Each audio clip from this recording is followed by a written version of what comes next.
This is a C8 Corvette, and they are not new news at this point. This is a 2024 model year, but these cars have been on sale for a little while.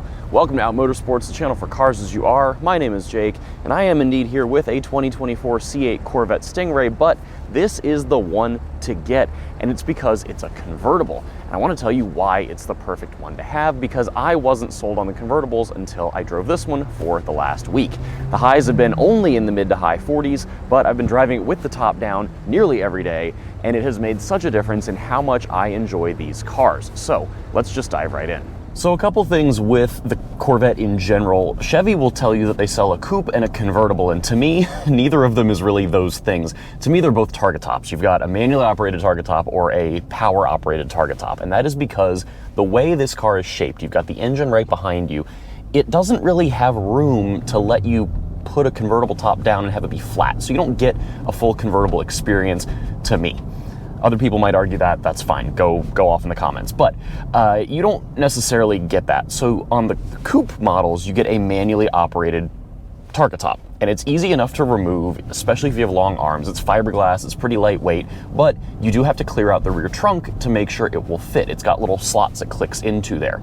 Now, that is all fine and good, but you kind of lose some spontaneity.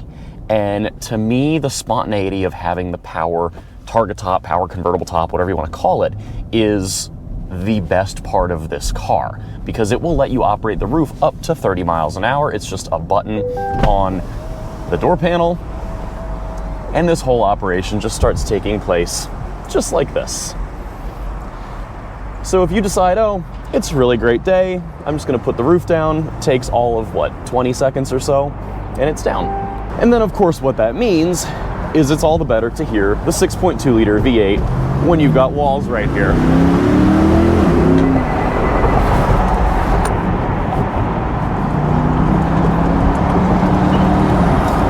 I'm gonna go ahead and put these windows up so y'all can hear me a little bit better. And the nice thing is, with the windows up, this is not actually all bad. You've got the side windows, and then you've got this back window here that also goes up and down by power, so it doesn't disappear entirely. But if you've got everything up, it is 40 degrees out right now. I've got the heated seat turned on, the heated steering wheel turned on, and the heat blasting, and I'm actually pretty comfortable. So this just opens things up quite a bit, literally.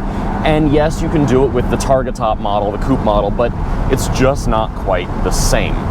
So the spontaneity just really changes the car for me. It's very transformative. And I really think convertibles make everything better. I would rather be driving the world's worst convertible on a sunny, nice day than the world's best hardtop sports car. Simply because the dopamine hit, the sunshine, the vitamin D, everything just, if you're a convertible person, you get it. And I am so a convertible person. I have barely had the roof up in this car. It's been, it's February in Washington, D.C., which is totally hit or miss. We had a threat of snow. I went on a drive with some friends a couple days ago.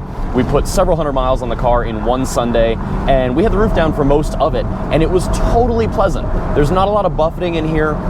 It's really comfortable, and you just get something special out of having the roof down even on a winter day, and I think it's just so much more enjoyable that way. So if it were up to me, I'd be in the convertible over the coupe every time with one of these cars, even if I was really looking to use it as more of a performance car versus a cruiser. I just think it's better that way. Now this one is a 2LT, it's on all-season tires, it's got kind of average options, so it's got the nose lift, it's got the Bose audio, the two-tone seats, but it's not going to be a Z51. It doesn't have the adaptive suspension or mag ride or any of that. It's all pretty standard stuff, but you still get plenty of car. And that's the other thing to really remember here, is that even the basic cars have the 6.2 liter V8 making just shy of 500 horsepower with that 8-speed dual clutch automatic. It is plenty fast. It sounds plenty good with that V8 right behind your head. Yes, people always want the biggest, the baddest, the best, but I don't know if you really need it. I experienced one of these similar build when I went to Pride at the Dragon last year and really enjoyed it without all the extra goodies. So that still holds true here, doubly so because the roof comes off. Now, some interesting caveats with driving one of these, primarily in a city environment. I've spent roughly half my time with this car driving it around Washington, D.C. These are kind of difficult city cars to live with. They are phenomenal out on the open road. Easy visibility out the front, very low nose, all that sort of stuff. Really pretty easy to live with, pretty comfortable.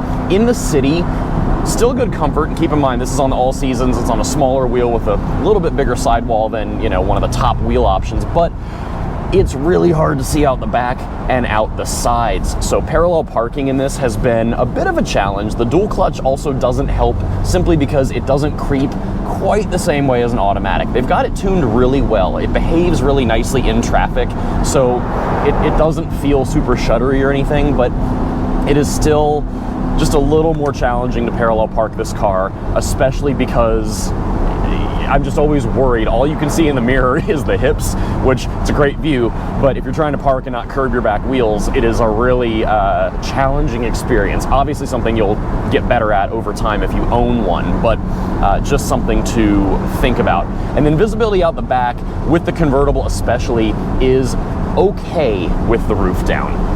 You lose the digital rearview mirror when the top is lowered, because the camera is a part of the assembly that goes down and hides in the trunk area. So you don't have that. When the top is up, this mirror is a digital mirror, and it works really well.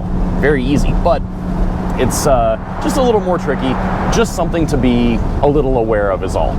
Has this been a terrible city car? Not at all. It's actually, in some ways, pretty fun because you've got endless torque on tap. No matter what gear you're in, you just kind of roll into it. And I mean, it's just easy. So that has been really fun.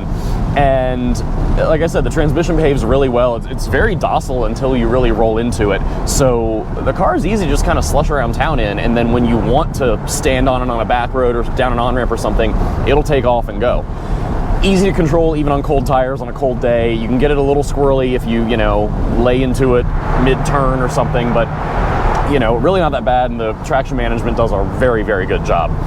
As far as other convertible-y things, one of the best parts about having a convertible is blasting music on the highway, at least to me. When you get tired of the V8 noise, haha, you can turn up some crazy, great, fun, loud music. This has a Bose performance sound system, and you know, Bose is very hit or miss in every car it's in, but I think in this it is plenty loud, plenty clear, plenty crisp, and it does add something to the experience overall. The other really fun thing that I learned about these cars, this is not a convertible exclusive bit, but when you are driving at night, and this is something that's in the manual, I've just never read the manual on one of these, but when you're driving at night, there is effectively the equivalent of the old Saab night panel mode. So you've got the dial down here by your left knee for the brightness of the screens.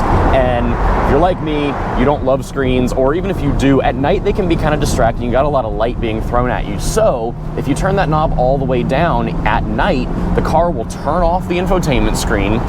It will set the center gauge cluster screen as low as it will go and black it out completely and show you just your speed in a very dim blue font. It's a really nice touch. The heads-up display keeps working if you have one. If you want it, you can turn that off as well with a separate brightness control. And then it also disables all of the light-up buttons. So all of your climate control buttons here, everything up above, all gets disabled. Ooh, we're in a tunnel.